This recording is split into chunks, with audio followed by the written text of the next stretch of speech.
So, I've been noticing lately a lot of reports about farmers dumping milk. If you Google it, you won't get too far. You'll see what I'm talking about. But this is a correlation in Pittsburgh, and this article I found, I think it's was it y.org.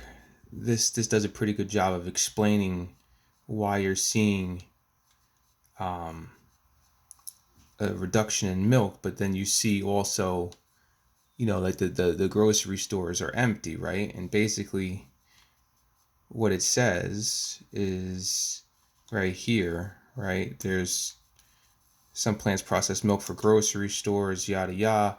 So basically, so your distributors, the people that these plants that package the milk, are geared up to serve the restaurant industry, the service industry, and not so much bottling milk for a grocery store in a gallon form. So if these distributors or these processors are out of a market, they're not going to spend a coin to retool. So they're going to sit on their hands. And that's kind of why you see this. So this was in Pittsburgh. And you also had the complaint of the dairy farmers dumping milk in Pittsburgh. So, I mean, this was for a food bank. So you're not getting the grocery store sized milk, and these people are going to the stores and not finding anything because most of the restaurants and the bigger ticket items that a distributor would target rather than a residential market is not doing business. So look at this. Look at the futures of milk, right? This is the milk futures for class 3 milk. Look at this thing. Look at it. Look at it. Look at it. It's down November. When does it match? Starts in April. So they're giving this a year change before it bounces back, right? So that means that the futures of trading of milk, they're expecting this not to go away, and they're just dumping the futures. I mean, look at the change values, right? We'll take it a step further. So if this is the whole food industry is geared around the restaurants and assuming that people eat out and they don't need to necessarily go to the grocery store, right? Things aren't packaged for grocery stores. I'm talking about just the raw materials, right? So this is class 3 milk, raw materials. Look at what we got, right? Look at the dates. So take it for wheat. Look at the wheat for this. Look familiar? Right? Now I'll show you something disturbing. Cattle. These are cattle futures, right? So kind of straight across the board, but look at the I mean, let's just take June. Look at this chart for June. Look at that thing.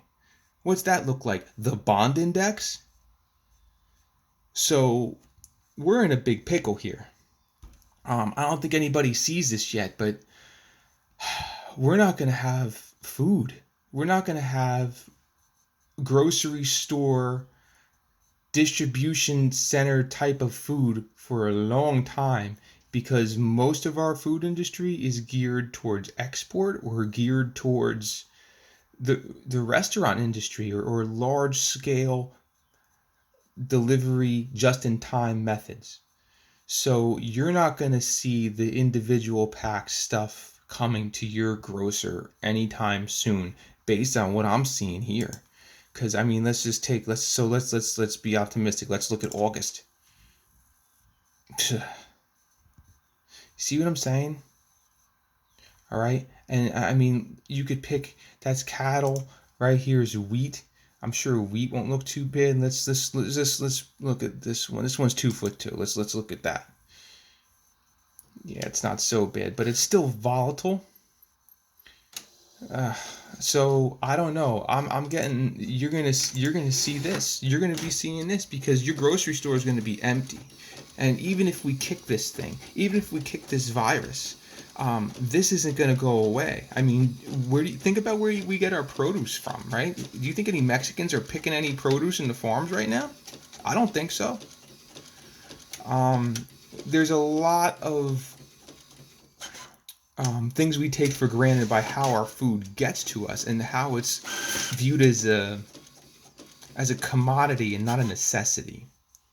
So I want you to think about what you're doing to secure your own food and what steps you need to take now to avoid this from happening to your town.